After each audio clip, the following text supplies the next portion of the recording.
Olá, sejam muito bem-vindos ao Forest Talk, o podcast que valoriza a floresta em pé. Essa edição é especial para a São Paulo Climate Week.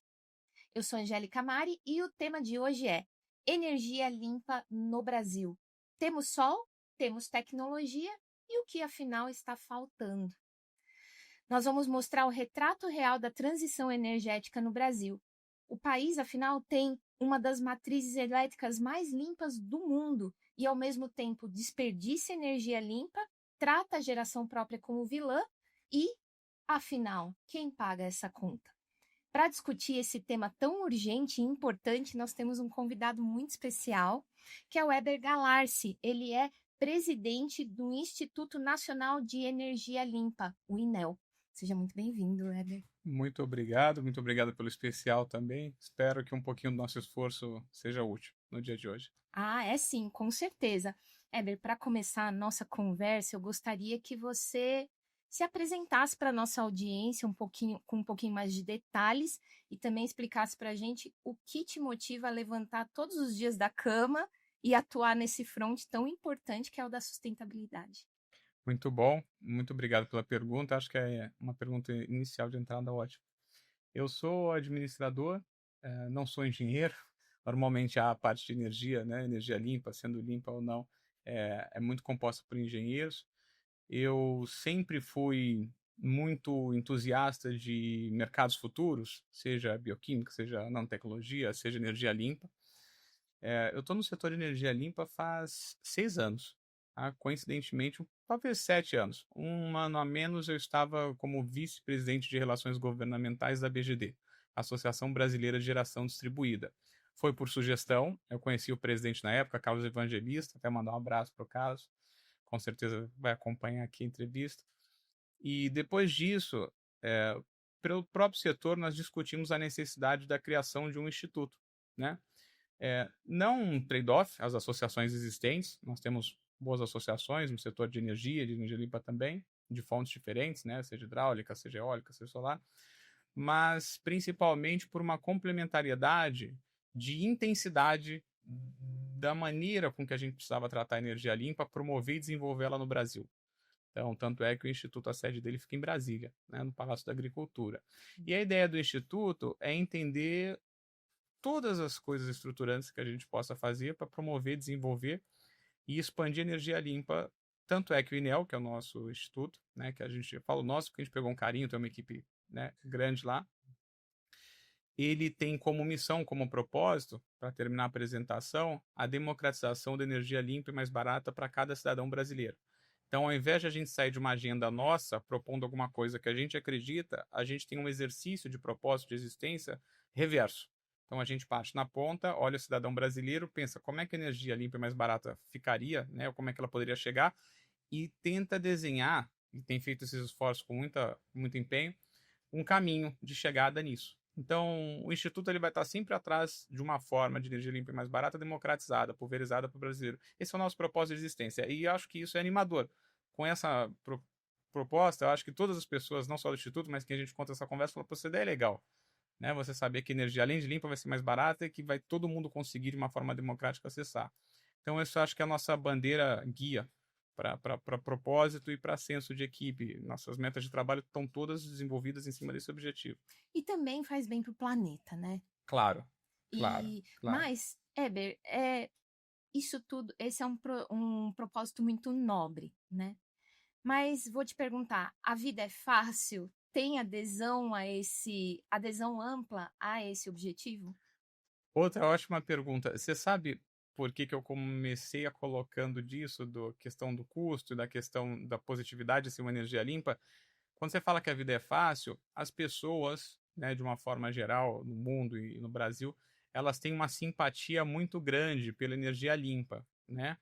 Mas, na grande maioria dos casos, a gente já é muito grato pela simpatia, reside só na simpatia e o esforço. Então, assim, se a energia for igual, mais barato, ok. Se ela for um pouquinho mais cara, ou seja premium, ou pelo atributo de ela ser limpa e pelo atributo de a gente ter que preservar a temperatura, não deixar aumentar a temperatura do planeta em 1,5 graus, por exemplo, que a gente discute muito, não existe uma disponibilidade imediata de esforço financeiro. Você não consegue encontrar uma pessoa que possa, de repente, pagar um pouquinho mais por conta disso. Talvez em países que a gente tenha, sei lá, um poder de compra, uma estrutura econômica mais desenvolvida, países mais desenvolvidos, a gente teria menos resistência ou menos dificuldade de praticar isso. Num país como o Brasil, que está em desenvolvimento, com uma sensibilidade de orçamento familiar muito grande, é difícil, por mais simpatia que exista, que a pessoa se predisponha. Então, a nossa vida não é fácil, mas ao mesmo tempo, e aí muito principalmente por conta da Ásia, que tem concentrado essa indústria, ela há 20 anos já se preparou para isso, né? Mobilidade elétrica, módulos solares, equipamentos de geração de energia limpa, por exemplo. Eu estou falando especificamente solar, que é uma das fontes mais baratas, talvez hoje a mais barata. Ela tem facilitado o que antes era uma coisa inacessível, pouco acessível, né? Só para as altas camadas sociais, hoje já é uma coisa muito comum, muito simplificada. Então, eu acho que isso ajudou e as pessoas, conforme vão desmistificando, entendendo que são tecnologias acessíveis, elas têm duas surpresas: a surpresa da economicidade e a surpresa de participar de uma coisa maior, não só sobre a transição energética, mas também sobre se sentir empoderada e independente de um setor elétrico, vamos dizer, no Brasil até, né, mais antigo, mais centralizado e talvez, por que não, mais ineficiente, né? Sim, então, mas você estava comentando do consumidor na ponta, né? Essa sim, história da inclinação financeira e da sim, resistência também.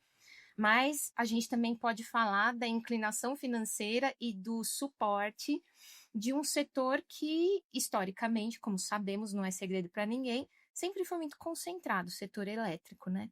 Como que fica essa situação, essa configuração, visto que o setor é concentrado e tem uma concorrência aumentando com as empresas de energia limpa, né?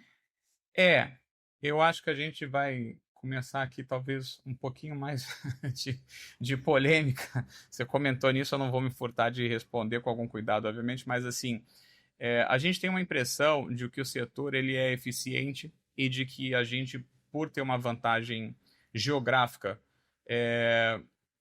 comparativa, não competitiva, né, comparativa, toda a parte de sol, de ventos, de biomassa seja uma coisa já assimilada e bem administrada.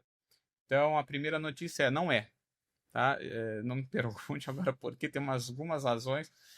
Isso daria um segundo podcast dobrado, tentar ficar um pouco nos conceitos, até para quem está assistindo, né, para não ir para a parte técnica. Mas, assim, falta bastante espaço positivo, tá, de políticas públicas e de vontade do Estado de a gente performar no nosso potencial como país. Então, a gente poderia, sim, estar já mais desenvolvido numa indústria de produtos verdes, a gente poderia estar já aproveitando uma política já definida e mais avançada, por exemplo, do próprio hidrogênio verde. A gente poderia ter feito uma política de atração de data centers, que são os grandes consumidores de energia limpa, eles buscam energia limpa, mas parece que falta vontade. Eu fico perguntando, acho que a pergunta é, será que falta vontade? Existe uma centralização cômoda, tá? E até poluente em muitos aspectos, né? De térmicas, termoelétricas, coisas que a gente não precisava com essa participação tão pesada, tão grande, tão intensa, em cima de outras tecnologias como armazenamento, por exemplo, via solução tecnológica, lixo fosfato, baterias, né? Hoje a gente fala de baterias. Para quem acompanhou a onda de energia solar e achou bom, tem uma segunda onda que, se ninguém atrapalhar, vai ser melhor ainda, que são as tecnologias de armazenamento e os custos, né? A queda de custos de armazenamento. Então, hoje, para definir um pouco, tentar definir a pergunta que você me fez, o setor ele é centralizado, talvez não só pela ineficiência, mas talvez de uma forma até propositada, e tem que perguntar por quê. Né? Eu acho que são boas perguntas para a gente fazer, quem está assistindo em casa. Por que o setor é centralizado, ineficiente e mais caro? Por quê? Né? Então, tem muitas pessoas escrevendo coisas interessantes nos jornais, nos veículos. Com algumas palavras-chave, vocês pesquisando, vão achar muita coisa interessante para leitura. Tem endereços dessas coisas. E eu acho que hoje a grande questão é você descentraliza, empodera o consumidor, dá liberdade econômica, né? Senso de participação, ele vai gerar sua própria energia a um custo permissivo, ou você vai continuar, enfim, acaba aqui de uma forma inclinada privilegiando, né, concentrações, grupos econômicos que já estão aí há muito tempo, né, já performaram, já tiveram seu auge, não necessariamente precisam manter as tecnologias que ele tem em relação às novas tecnologias, e favorecer mais a sociedade, sabe? Sim. E me parece um grande contrassenso, né? Porque também acho que embutido nessa evolução existe também muita oportunidade, inclusive econômica, para esses grupos dominantes e outros mais, né? Acho que tem para todo mundo, né? Inclusive nesses novos segmentos que você citou, como armazenamento sendo um deles, né? Então, é, seria uma falta de perspectiva do que está aí na mesa. Vamos lá. Eu tenho uma pergunta, e queria deixar essa pergunta aqui já nesses primeiros minutos. Nós acabamos, vou tentar explicar de uma maneira simples. A gente tem energia solar e energia eólica, por exemplo, elas são intermitentes, né? Você que está em casa, energia solar durante o dia, obviamente, eólica quando tiver ventos ou safra de ventos, por exemplo, em outubro no Ceará é safra de ventos, é um momento ótimo, né? Assim como acontece na soja, ela tem safra de ventos. E você tem essa intermitência. Só que você, no Brasil hoje, a gente está são duas matrizes, tá? A elétrica, a energia elétrica e a de energia. Vamos ficar só na elétrica, tá? Que é o que eletrificação, carro, tomada, todo mundo em casa. Você tem mais ou menos 89% aproximadamente de energia renovável, muito concentrado em solar e eólica. Isso é muito bom, tá? Então isso mostra que a gente está na frente. Primeira coisa, você teve um descompasso do setor elétrico, aí fica a pergunta, foi propositado, não foi propositado, muito grande do escoamento dessa energia. Então imagina que você faz muita energia solar, muita energia eólica, mas você tem um descasamento da transmissão e da entrega dessa energia para outros lugares. Infelizmente, é com muita chateação que a gente, o setor de energia limpa, fala isso. A gente vive hoje um momento de curtailment. Curtailment, para quem está em casa não entende, é corte. Tá? Alguns chamam de constraint off, outros chamam de curtailment. É corte. Então, o que é corte? Imagina que você tem uma fazenda. Vou fazer uma comparação. Você faz muita soja, performa numa safra maravilhosa. E aí você não tem silo para estocar, você não tem caminhão para carregar, você não consegue ir para o porto. Aí você chega num momento onde, por conta dessa ineficiência, e aí tem o envolvimento do Estado, porque na fazenda você tem um caminhão, você tem o seu silo. No Estado, são linhas de transmissão. Então você tem grandes usinas centralizadas, por exemplo, no Nordeste, gerando um absurdo de energia, e quando você precisa escoar, porque ela é intermitente, tem naquele momento, você precisa escoar no momento que ela está sendo gerada, você tem menos espaço de transmissão. Então você teria duas coisas.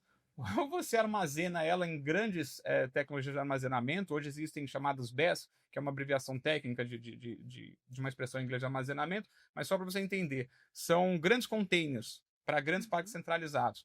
Ou você faz isso, ou então você escoaria. A coisa mais estranha que está acontecendo hoje é que a gente nem tem as linhas de transmissão porque houve um descompasso do planejamento, erro, aí é erro, não tem como ficar adorando a pílula. E aí você não tem como escoar. Tem um segundo erro que não houve uma pressa do Estado. Eu não quero politizar especificamente no governo, no outro. As pessoas que quiserem pesquisar mais isso vão achar todas as respostas. De a gente conseguir fazer as linhas de transmissão para poder escoar e fazer esse escoamento. Então, esse descompasso deixou usinas centralizadas, e aí tem que defender o outro lado. Investidores vieram, projetos sérios foram feitos, as usinas estão de pé, estão gerando, estão performando. O que eu quero dizer, o setor de energia limpa e renovável fez a parte dele integralmente, fez até por tudo que a gente está jogando fora de energia, agora vou dar um dado, as pessoas vão cair para trás, mas assim, quando que é perda? Porque quando você transporta, por exemplo, soja num caminhão para um porto, você tem de 10% até 20 e poucos por cento de perda de grão, né? Transporte de soja. A gente já conseguiu bater 40% de desperdício de energia limpa das usinas centralizadas. O que cai num outro contrassenso. Fala assim, não, peraí, se a gente está jogando fora 40%, é para a nossa energia ser de graça, pelo menos. Aí vai para fechar o pensamento. Por que a gente está com esse problema paradoxal? Uma tarifa absurda e, ao mesmo tempo, um custo de geração muito baixo com abundância da nossa posição geográfica. Porque você não tem, seja interesse, seja propósito, seja urgência, ou sei lá o que foi, ou escoamento, ou as novas demandas de energia para utilizar essa energia, ou uma regulação de tecnologias de armazenamento. Aí você fala assim, e o que isso no final quer dizer? Quer dizer que a gente, por exemplo, que também é um assunto polêmico, mas eu já escrevi isso em jornal e fui articulista em alguns veículos, a gente fez um leilão de reserva de capacidade, que é uma forma de energia complementar, né? Inflexível às vezes, porque são equipamentos que demoram para ligar, aí depois para desligar também. São as chamadas térmicas, termoelétricas, a gás natural, a carvão, mas todas poluentes. E aí a nossa queixa do setor de energia limpa e renovável. Fizemos um leilão agora para fazer complementariedade a essas fontes intermitentes de 500 bilhões de reais, quando o parque está desligado. Não é para usar nada, tá? É que segura aí, que vai piorar um pouco. É 500 bilhões de reais o parque desligado. E se a gente for usar o parque, aproximadamente 800 bilhões de reais. Aí você fala, poxa, eu não gostei de escutar essa informação. Então, desculpa desagradar mais uma vez. Pior que isso, a gente teve uma suspeição, algumas informações da Audielétrica, que é uma unidade do Tribunal de Contas da União, não afirmando, é importante isso, né? Recomendação até jurídica aqui da minha parte, dos meus próximos, não afirmando que a gente tem algum ilícito, mas na verdade questionando, e a resposta até agora não veio, que nós tivemos um sobrepreço entre 140 e poucos bilhões a 214 bilhões. Veja bem, eu não estou falando de 14 milhões, nem de 140 milhões, e nem que fosse de 1 milhão e 400. Tá? Dinheiro público é dinheiro público, né? A gente sabe como a sociedade demora para produzir e o peso do impostômetro e toda a arrecadação fiscal. Quando você não consegue explicar mais de 200 bilhões de reais no leilão, que parque desligado 500 e ele ligado é 800, alguma coisa está muito estranha. Aí volta 2 minutos atrás, quando eu te falei, você tem um desperdício de até 40% das usinas centralizadas, você não tem a regulação das baterias finalizada ou incentivada, são tecnologias novas para complementar, e veja bem, o mundo está fazendo isso. A gente não tirou essa ideia do chapéu, né, da fábrica de chocolate, o chapeleiro louco vai falar, vamos fazer. Não, isso já acontece no mundo, então, na Califórnia, na Austrália, em outros países, no Chile, que está mais avançado agora, com as baterias está mais simpático. Então você vê um desperdício absurdo, do outro lado um leilão absurdo, aí você em casa vai me perguntar, ei, Eber, eu entro aonde nisso? Eu vou te dizer agora, já achei o seu endereço. Vai pagar aí mais 10% aproximadamente nos próximos 15 anos, né? Você, parentes, netos, filhos, quem for, e as indústrias chegando até quase 20% aproximadamente de sobrecusto na conta de energia. Isso é a Brás, isso são instituições que estão falando nos jornais, no Veículo, sai no Estadão, sai na Globo, sai em um monte de lugar. Então, não dá mais, a verdade é essa, não dá mais para a gente fechar os olhos para essa situação. É a sociedade pagando a conta, é a energia limpa em cheque, é o incentivo de regulação de baterias que podia acomodar isso, e aí alguns grupos econômicos, com muita presença institucional, conseguiram aí participar e ser ganhadores de um leilão concentrado. Esse leilão, o ministro de Minas e Energia tinha falado que ia ter um deságio incrível, uma competição brutal. Eu escutei isso na Comissão de Minas e Energia, olhando lá a apresentação do ministro. A gente teve deságio incrível num outro leilão que não foi esse que ele conversou, que foi de 50 e poucos % de deságio. A gente já teve aqui em São Paulo também, em outros leilões, um deságio bem notável aqui, nos leilões que a gente acompanha. Esse leilão teve só 5% de deságio. Não teve nada de brutal. Brutal foi uma estranha concentração de alguns grupos econômicos e essa fatura gigante. Então, assim, se a gente não retomar e não organizar para o próximo governo, seja a manutenção desse, ou seja o próximo, a pasta de Minas e Energia, que ficou muito disfuncional, ficou muito, como é que eu vou dizer, deixou muito a desejar, foi uma grande decepção, na verdade, esse ministro decepcionou muito ao setor, até porque talvez ele não tenha obrigação de entender do setor, o que cria mais uma responsabilidade, mais, né, a necessidade de ele tomar cuidado com cada passo. Ela, posso te dizer, na verdade eu vou perguntar, acho que a melhor forma é perguntar, será que ela atingiu as expectativas da sociedade? Será que ela entregou como pasta, como gestão, o Ministério de Minas e Energia o que a sociedade precisava? Porque até então está posicionada como uma espécie de coadjuvante, né? Qual é a tua expectativa, Eber, que esse debate vai chegar no mainstream e ocupar as principais pautas nas próximas eleições? Olha, vamos lá, eu acho que uma atenção, um escrutínio público em cima desse leilão de reserva de capacidade, ele pode mexer até com o cenário de eleições. Aí você vai falar assim, Éber, o que você está falando é muito, muito delicado. Eu não falei de listo, eu não estou falando de que exista uma fraude, não estou falando que o sobrepreço esteja confirmado, eu só estou falando que criou-se uma atmosfera de dúvidas, e são muitas, que não foram respondidas, e quem tiver curiosidade pergunta, já houveram audiências públicas, encaminhamentos de documentos, enfim, volta de posições. Imagina, você tem um leilão que são anunciados os preços do leilão, e aí está numa época, acho que de carnaval, se eu não me engano, e aí de repente, subitamente, o leilão dobra de preço. Aí você não consegue acompanhar os cálculos, as metodologias, aí dobrou de preço, que coisa estranha. Aí depois o deságio ia ser brutal, aí foi só 5%. Aí você pensa que ia ser uma coisa ampla, de muita competição, não teve muita competição. Aí quando você vai para os números, são 500 bilhões parque desligado, 800 ligado, aí não sou eu, não é o Web que está falando, não é o Enel que está falando, a própria estrutura do governo conflitando lá dentro, né? Por isso que merece atenção, me dizem sobrepreço 200 bilhões. Vocês me desculpam, com 200 bilhões você pode parar tudo que você estiver fazendo. São, provavelmente, eu não lembro se o orçamento continuou mesmo, pelo menos 2 vezes o orçamento anual do Ministério da Saúde. Eu lembro que há algum tempo, quando tinha acompanhado, acho que era 100 bilhões ano. Então você pega 2 orçamentos do Ministério da Saúde, de 2 anos de execução. Imagina um brasileiro escutando isso, é para ficar com o cabelo em pé. E aí o pessoal não consegue apresentar as respostas de sobrepreço. Então, às vezes a gente acha que tem muita coisa importante, tem uma politização política, é a briga de ideologia, é o projeto de não sei o quê. Eu não estou tomando partido, estou isento, estou acompanhando partidariamente as discussões políticas. Ou às vezes briga pelo ticket do estacionamento, de R$ 15 a mais ou menos. As pessoas tinham que estar perguntando onde foram parar esses 200 bilhões. Sim. Não estou acusando, mas eu estou perguntando porque até agora não houveram as respostas. Ou pode ser que eu venha me retratar daqui a pouco, aqui ou em algum lugar onde tem oportunidade, e falar assim, desculpa, eu criei uma expectativa que de repente não foi tudo explicado. Mas o cenário que você está apontando é de fato um tri nos próximos a gente está 15 falando, anos. a gente está falando com mais uma votação que aconteceu no Senado agora há pouco, que teve um episódio, aproximadamente uns 140 bilhões também. Aí está ligado também a terra, parece que é a gás, aí não tem os gasodutos para construir, é uma outra situação. Foi um substitutivo, tá? Eu não queria fazer valoração ou desproporcionalizar, mas quando você, pela pasta de energia no ambiente executivo, faz um leilão, promete um deságio, não explicam sobre preço de 200 bilhões, é um negócio de 500, 800 bilhões, é muito natural que o exemplo arraste. Entendeu? Então, assim, como é que o executivo, por exemplo, pode cobrar da Casa Alta, do Senado, dos senadores, né? E não são todos, tá? Na verdade, são 1 ou 2 ou 3 que estão envolvidos nesse episódio. Eu posso falar com toda tranquilidade, a maior parte do Congresso, uma grande parte do Congresso, é muito sensível à energia limpa e muito entusiasta. Tanto é que as pautas de energia limpa e renovável, solar e eólica, elas sempre são bem recebidas. Tá? E estranhamente teve esse leilão do executivo e na sequência você vê uma manobra dessa no Senado, né? De um substitutivo, ninguém entendeu, a votação foi rápida, parece que teve um apagão antes.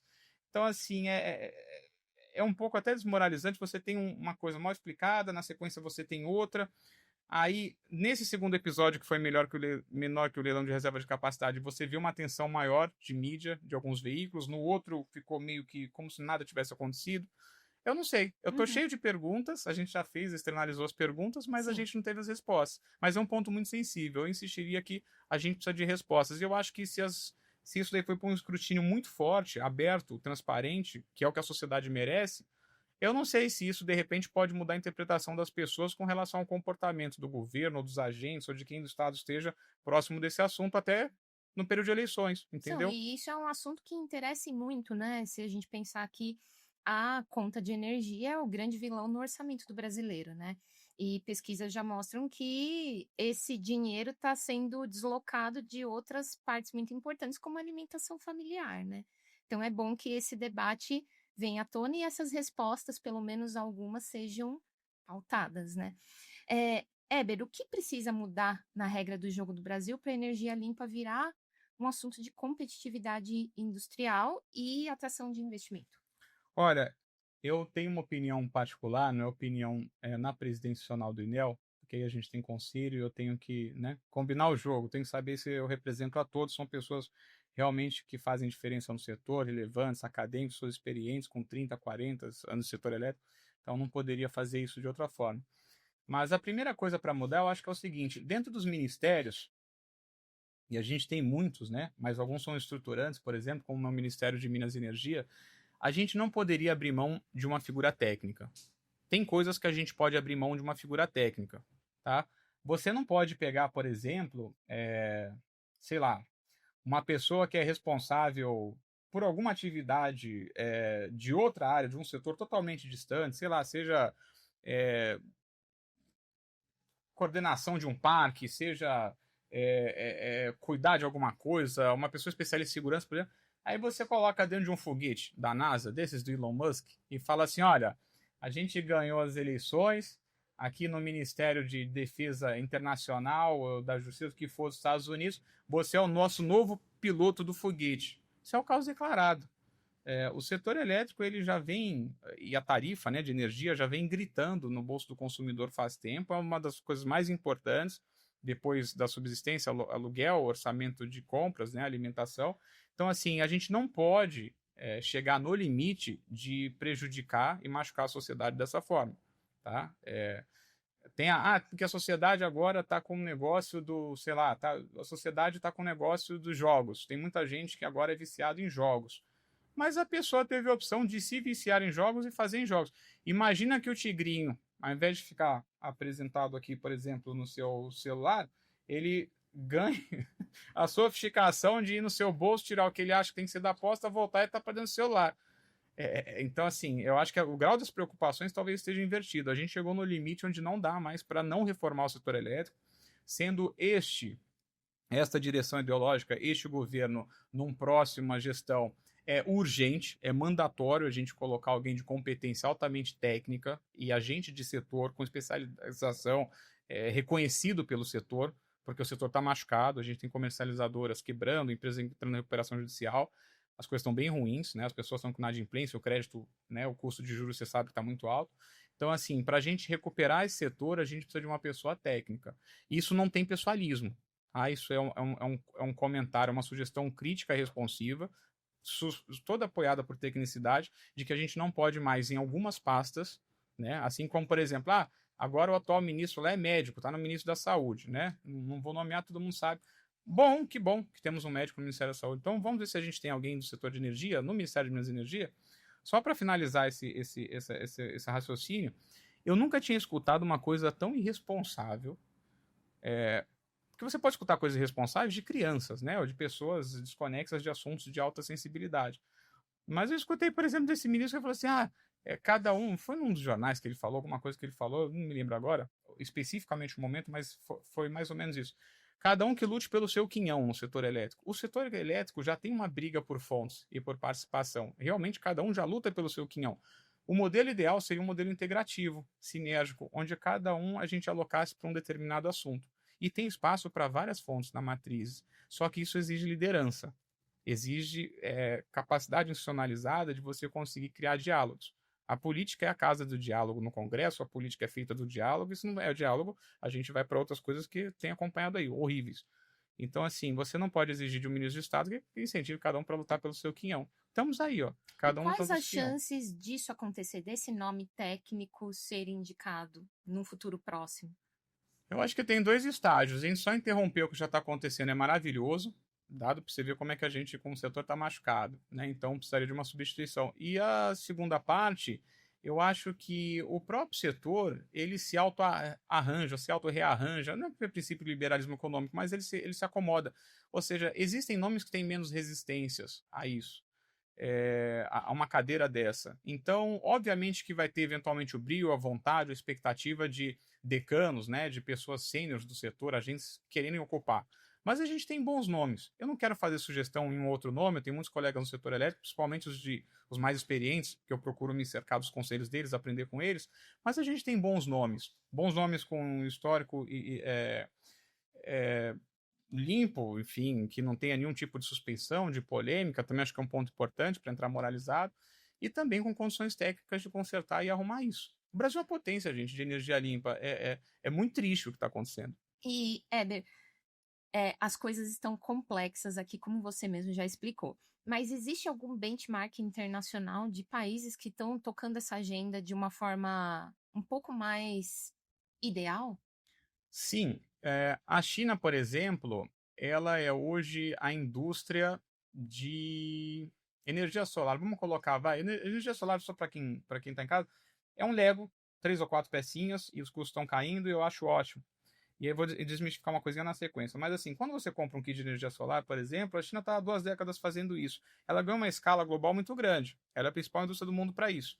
Então, ela está crescendo o máximo possível de geração solar, mesmo sendo a indústria do mundo sob vários aspectos, né? Tem uma carga muito, muito grande, principalmente geração a carvão, de outras coisas, mas ela está buscando dar o exemplo para isso. Você tem aplicação na Austrália, por exemplo, mais otimizada, de geração descentralizada, da entrada de baterias. Nos Estados Unidos, você tem agora a discussão também das tecnologias de armazenamento e com um princípio que a gente também tem que trazer para cá, que é o seguinte: o mercado de armazenamento de baterias ele só vai conseguir ser promovido e desenvolvido a partir do momento que você remunerar a bateria por todas as coisas boas que elas fazem. Tecnicamente, não vou ficar entrando nos detalhes, mas a bateria ela tem a ver com controle, frequência, resposta rápida, carga crítica, que são vários atributozinhos que aquele equipamento pode fazer. Não é só segurar a luz quando acabou, também. Mas, de repente, ela desloca em países que você tem um horário com uma conta, sei lá, tarifa num horário, tarifa horária, né? E aí você desloca para um outro horário, então ela faz o deslocamento da energia no tempo para criar economicidade na sua casa. Eventualmente você tem carro elétrico, então você carrega num horário mais barato. Isso no futuro deve acontecer em breve, acho que aqui no Brasil também. De dia e depois descarrega no carro à noite, por aí vai. Então, se você não tem reconhecido esses pontos que internacionalmente já estão reconhecidos como armazenamento, se você num leilão, por exemplo, de energia de térmica fóssil, termoelétrica poluente, você quer ver uma outra coisa que causou muita estranheza? Neutralidade tecnológica. Lembra quando eu comecei a falar que a gente olha o cidadão e o que for mais barato para ele a gente tenta desenhar para trás, né? O custo do sistema elétrico, o custo sistêmico, o custo dessa confusão toda também teria que ser uma referência para isso. Então você fala assim, eu preciso de energia firme ou energia disponível quando não tenho o sol ou quando não tenho vento. Será que se eu colocasse termoelétrica mais madrugada dentro, de repente na rampa de final de tarde, quando as pessoas ligam o chuveiro, ligam a televisão, sei lá, das 6 às 9. 6 às 9 são 3 horas. Eu tenho baterias que cumprem 4 horas muito bem, por 6 mil ciclos, 6 mil vezes na vida, tá bom? Será que eu não consigo fazer, por exemplo, essa rampa de entrada com as baterias? E aí eu compito por quem tem o menor custo para entregar para o sistema aquela necessidade? Isso foi ignorado? É uma pergunta. Eu vou ficar bem restrito a perguntas, porque cada afirmação que eu faço é um ângulo diferente. Então, assim, é uma pergunta. Será que isso foi ignorado? Não sei, porque a gente não viu. Então, tudo isso que a gente está colocando são formas de a gente observar o que os países estão fazendo. De novo, Chile, Austrália, Estados Unidos de alguma forma, a Espanha também tem uma penetração de energia solar muito grande, e fala para que a gente está reinventando com a vocação do que o país tem. A meta, no final, era que a gente tivesse uma tarifa baixa, próxima do custo de geração. Mas isso vai envolver a destruição criativa, né, como alguns nobres de economia, lá, acho que 2024, que é o autor da Porque as Nações Fracassam, falava, né, e a aceitação de que os modelos vão mudar. E de que, de repente, grandes players de uma época não são mais os grandes players de uma nova época. E é papel do Estado fazer essa diferenciação entre, vamos dizer assim, instituições econômicas e políticas extrativistas ou inclusivistas. É isso que gera oportunidade. Esse gancho que você acabou de trazer, o que o mercado aberto de energia, a abertura do mercado, deve ajudar ou piorar ou manter mais do mesmo dentro desse cenário que a gente está falando até agora? Saiu uma pesquisa da CNI, eu não lembro os números agora, só entre a semana passada e essa. Todas as empresas, e aí a gente vai ter o mercado livre aberto também para os consumidores, né, para baixa tensão. Isso é muito bom, porque isso já significa uma alternativa. Olha que coisa engraçada. Você em casa, tecnicamente, para o setor elétrico, você é chamado de consumidor cativo. Consumidor cativo no dicionário, cativo pode ter interpretação de escravo, ou seja, não tem para quem correr, é uma concessão. Vamos lembrar que na época das concessões, lá para trás, você tinha compromissos de investimento, compromissos pesados de investimento de infraestrutura, tá? Então, por que a gente, então, não faz aterramento, por exemplo, de cabos na capital de São Paulo aqui, né? Não precisa ser só os cafés de outros lugares, mas por que a gente não faz uma conta de TRH? Por quê? Porque a pessoa já não vai manter na concessão, já não tem uma contrapartida de concessão. A gente discutiu muito a renovação das concessões das distribuidoras. Elas têm indicadores de performance, têm indicadores de investimento. Às vezes eu acho que isso daí poderia ser mais estressado, às vezes eu acho que elas podiam dar uma contrapartida melhor, mas de novo, a gente está falando de uma coisa que se instituiu e já que acabou ficando pétrea, foi tomando forma e espaço, e para movimentar isso é muito difícil. E Éber, o discurso que eu tenho ouvido, por exemplo, é que as distribuidoras estão se preparando para o novo normal.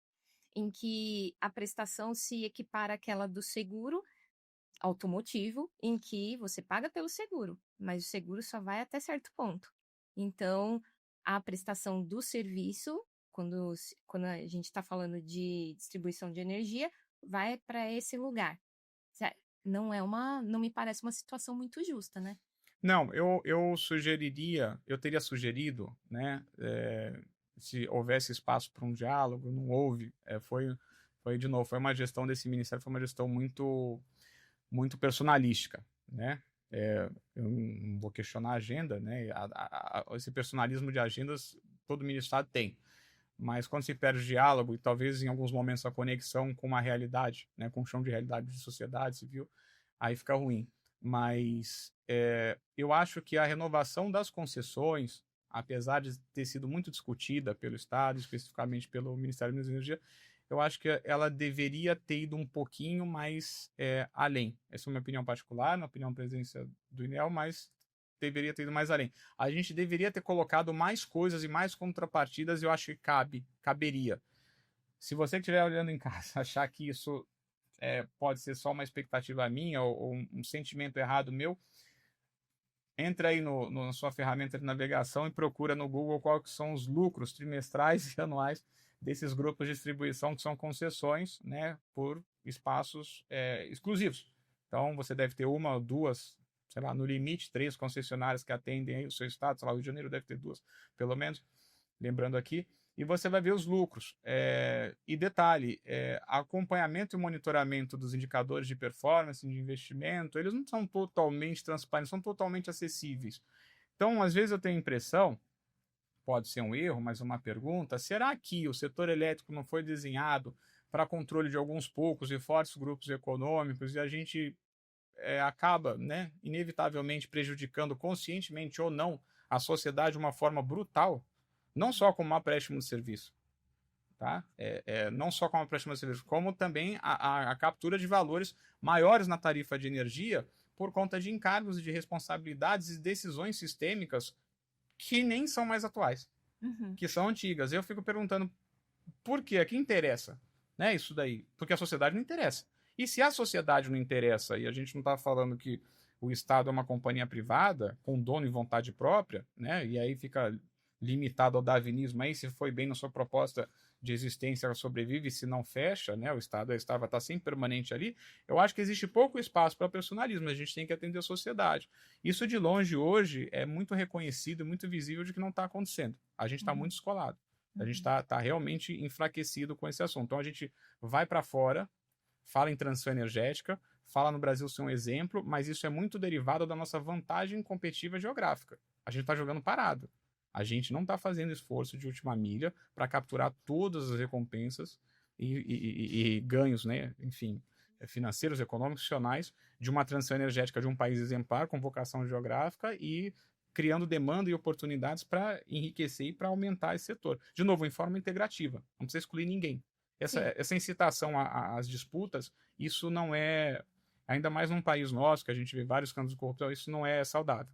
E, Heber, você pintou um cenário com múltiplas camadas, né? Extremamente complexo. E eu queria trazer, mas também não dá para colocar essa história toda na conta do consumidor, né? Porque ele já vai pagar muito caro, né? Figurativamente e literalmente. Educação financeira é uma das grandes pautas do Brasil, né? E a gente sabe a quem interessa que o brasileiro não tenha literacia financeira. E uma pauta que vem surgindo ultimamente é de educação energética. E essas duas pautas estão intimamente ligadas, né? Será que com o avanço da educação energética, esse cenário vai começar a mudar? Olha, fantástica essa colocação. A gente não poderia passar essa conversa sem ter tocado nisso. Foi muito bom que você falou isso. Eu tenho a percepção de que o brasileiro ele é despolitizado de maneira proposital. Tá? Então, todo mundo sabe, nas escolas ninguém te ensina educação cívica, ninguém te ensina sobre ciência política. A gente deveria ter uma base, né? No Chile, por exemplo. No Chile a gente tem isso mais avançado. Né? E, de novo, sem entrar em biologia ou partidarismo. Vou deixar bem claro que é um podcast de paz. A gente está discutindo coisas construtivas, estruturantes.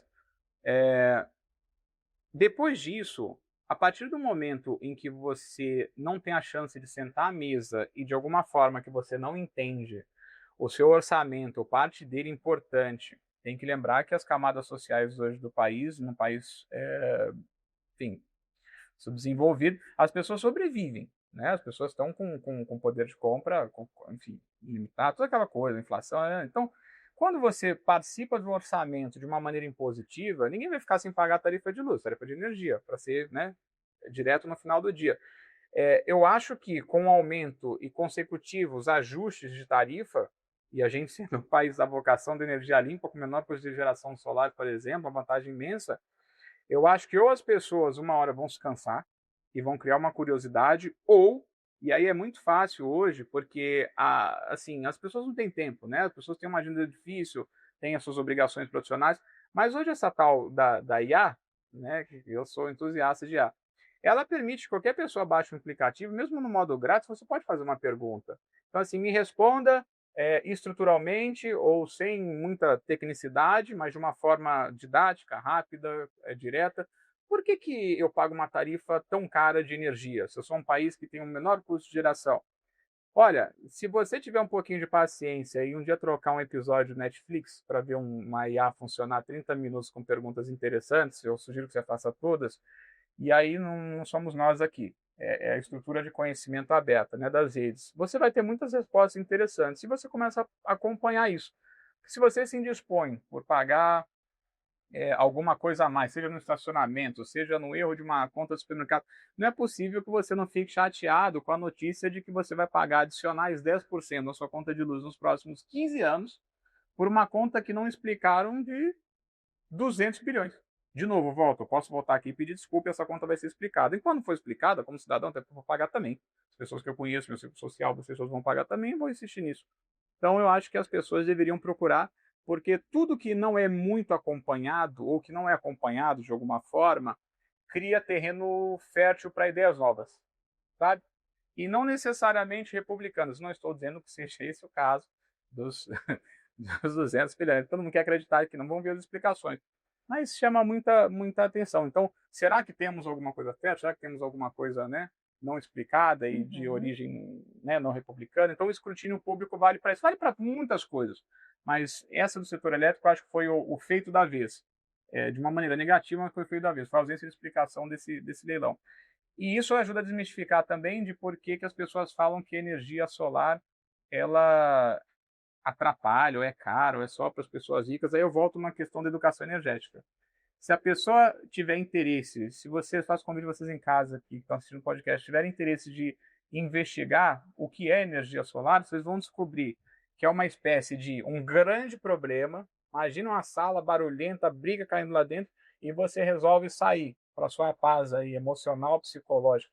E aí você se isola desse problema, que é o setor elétrico, que está ineficiente, que está antigo, e você cria uma forma de gerar sua própria energia a um custo mais barato, com seu investimento, com a sua decisão. Ninguém está te dando nada, você não está pegando orçamento do Estado. Ah, mas a energia solar exige agora que a gente complemente a matriz, ou que a transmissão, ou porque o sistema é antigo. Isso é um problema do Estado, que tem orçamento para fazer isso. Está atrasado, não fez. Então tem que fazer. A sua parte de ter tomado a iniciativa e aliviar, e vou a mais, inclusive, sem esticar muito. Pessoas, muitas vezes, a maioria delas não faz ideia. Quando você gera energia, você alivia um sistema, você diminui as perdas elétricas de grandes linhas de transmissão. Você sabia que a energia também, igual a soja, quando você transporta para um lugar longe, você tem entre 13 a 16, 17% de perda? Imagina isso num volume de energia que a gente circula no Brasil. Quando ela é próxima à carga, que é uma expressão da engenharia, dentro de casa, você gera ela dentro de casa, você não tem essa perda. Você alivia, inclusive, a extensão e o aumento de investimento em redes, porque você já está se atendendo, entendeu? Aí, se você junta aí sua bateria, você também se resolve no final do dia ou na noite. Se colocar mais bateria ainda, se resolve 24 horas por dia. Então, assim, o cidadão ele tem manifestado da maneira mais simples e direta possível que ele quer ajudar. E, no limite, ele quer fazer parte de colaborar com o setor elétrico mais eficiente.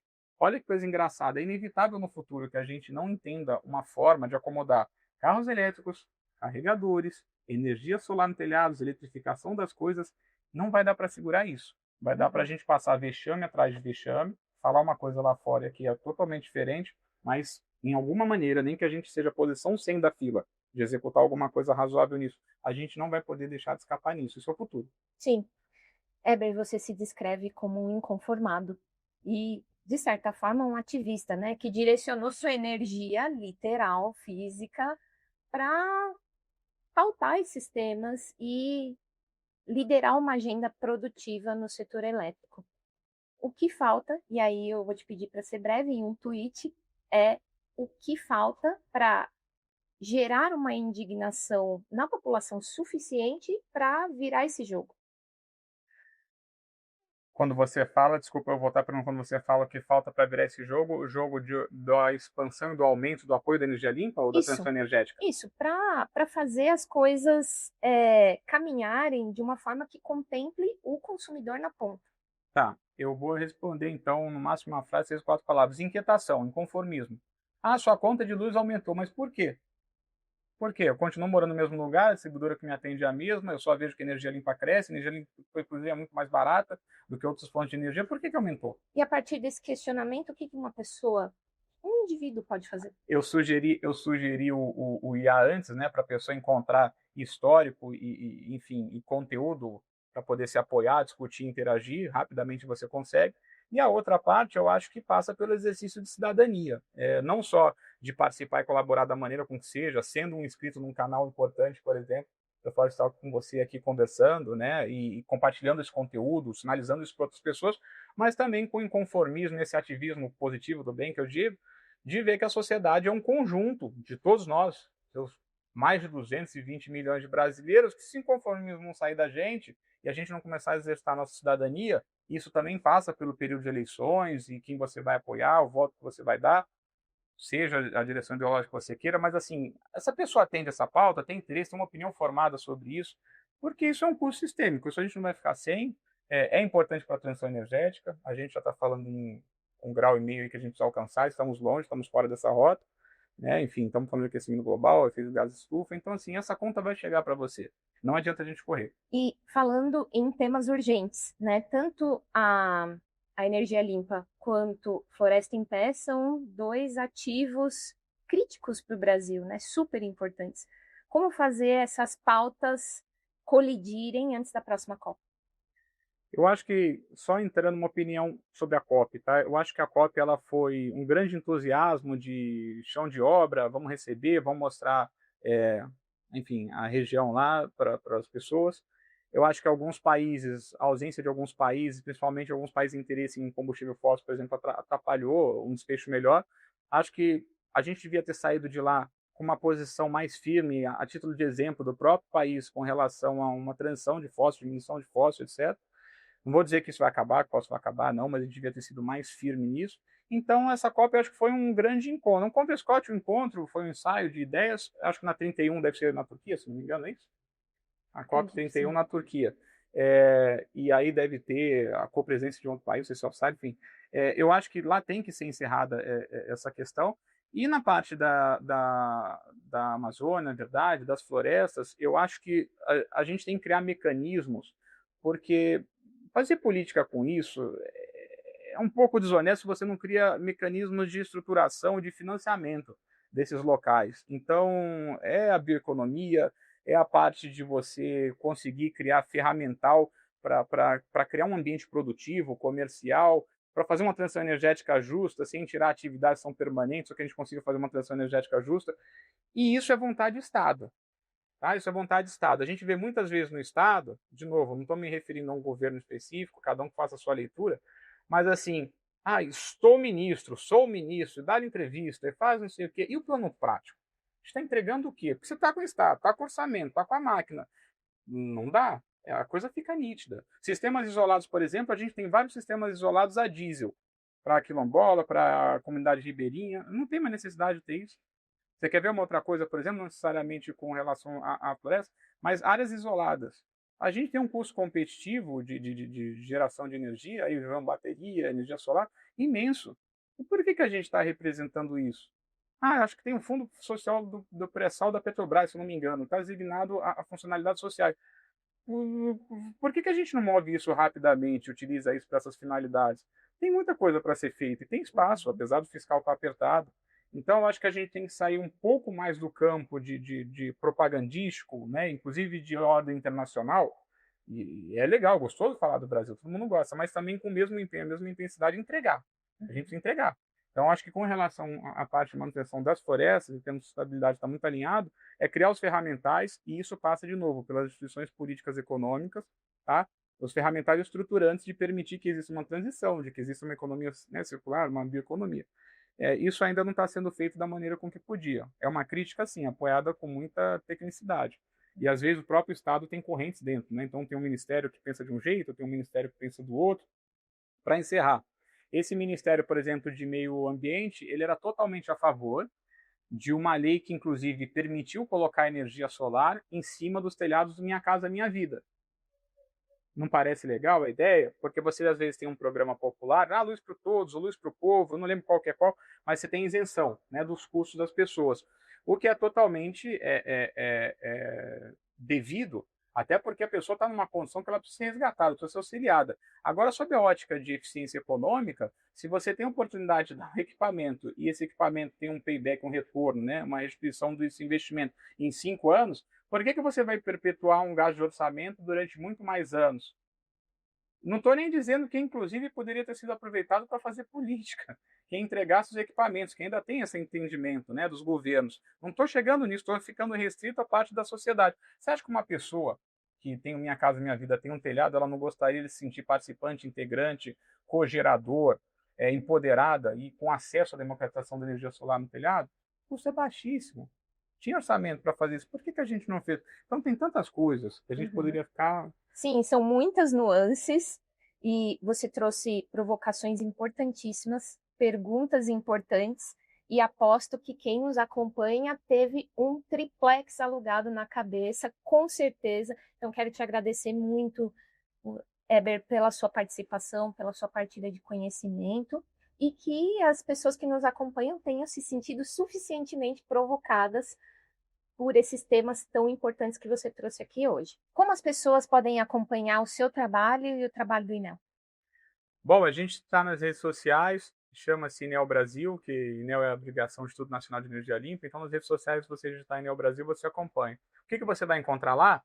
Vai encontrar a gente discutindo, se aborrecendo com coisas estruturantes que ajudem a energia limpa e renovável no Brasil. A gente tenta não ser técnico, às vezes a gente não consegue, chamem a nossa atenção, sigam as redes sociais, e dentro do possível, a maioria de todos os integrantes do INEL são voluntariados, pessoas que fazem, né, voluntariado. A própria interação com as redes e o compartilhamento dos nossos conteúdos e o interesse por essas coisas, discussão, tarifa, energia limpa, já nos ajuda muito, e nós somos muito agradecidos a todos vocês e a sua entrevista também. Muito bom, muito obrigada, Heber. E obrigada a você por nos acompanhar. Siga os outros episódios do Forest Talk no nosso canal no YouTube para acompanhar outros insights de pessoas incríveis que também estão atuando muito fortemente nesse fronte de manter a floresta em pé. A gente se vê na próxima. Tchau!